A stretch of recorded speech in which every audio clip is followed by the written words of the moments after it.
a changé. Barcelone contrôle. Les 15 dernières minutes avant la pause, la possession a augmenté jusqu'à 75%. À la 33e minute, le Real a surpris la défense du Barça avec une contre-attaque rapide. Rodrigo a dévié le ballon vers Gonzalo, mais Joan Garcia a anticipé et s'est bien placé pour faire face à la frappe. Rafinha et Pedri ont percé la défense du Real lors de l'attaque suivante du Barça. Le Brésilien a attiré Asensio dans l'axe, Pedri a surgi et reçu une passe brillante de Rafinha. Tout était parfait, sauf la frappe finale de Firmino. Le Barça commençait à décrypter les schémas défensifs du Real Madrid et c'était important.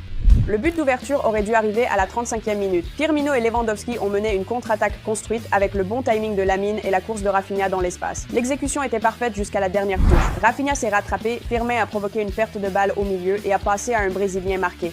Puis est venu un moment clé du Clasico. Rafinha a détruit Tchouaméni. Flick a modifié le pressing ce Clasico. Au lieu d'un pressing haut, le Barça s'est concentré sur la pression au milieu, récupérant des ballons dans des zones dangereuses sans perdre le contrôle. Ce choix tactique a permis à l'équipe de rester compacte avec Robert en neuf.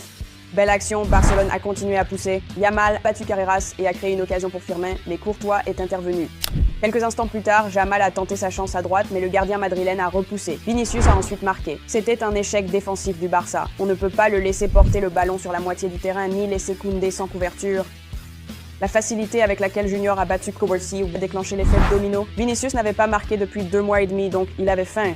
Pour Barcelone, à ce moment-là, tout a mal tourné. Personne ne l'a arrêté et à la fin de l'action, 5 joueurs l'ont entouré trop tard. Mais la réaction a été immédiate. Rafinha pour Pedri et le numéro 8 a délivré une superbe passe en profondeur pour Robert. Finition de premier ordre de Lewandowski. À la mi-temps, score 2-2. Le deuxième but du Real Madrid sur corner. Juiz a envoyé le ballon au duel initial, Rafinha a dégagé, mais Gonzalo a réagi vite au rebond. Malgré tout, Barcelone a gardé son élan en seconde période. Le schéma est resté similaire après la pause. Attaque rapide du Real Madrid avec Vinicius, Joan Garcia s'interpose encore. Frenkie obtient un coup franc près de la surface, mais Rafinha poursuit la mauvaise série du Barça sur coup de pied arrêté. Garcia a réalisé d'autres arrêts face à Vinicius et Rodrigo, terminant le match avec 7 parades. L'un des héros de ce Clasico sans doute. À la 71e minute, la combinaison Lamine-Frenkie-Koundé a percé la défense du Real Madrid, mais Courtois a empêché le but grâce à un placement parfait. À ce moment, Ferran et Olmo étaient déjà sur le terrain et ses remplaçants ont aidé à gagner le match. Lamine a joué dans l'axe, Olmo a laissé passer, Ferran a poursuivi et le ballon est arrivé à Rafinha.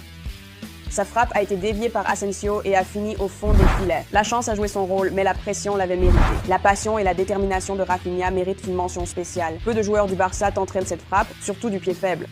Mais c'est ça, Rafa, un battant et leur capitaine spirituel. À 3-2, Barcelone a géré le match avec un véritable contrôle. Frenkie de Jong a été central dans ce destin. Il a réussi 84 passes, remporté 4 duels, fait 6 récupérations et dicté le tempo presque entièrement. Sans l'intervention imprudente sur Mbappé qui a mené à son carton rouge, cela aurait été une performance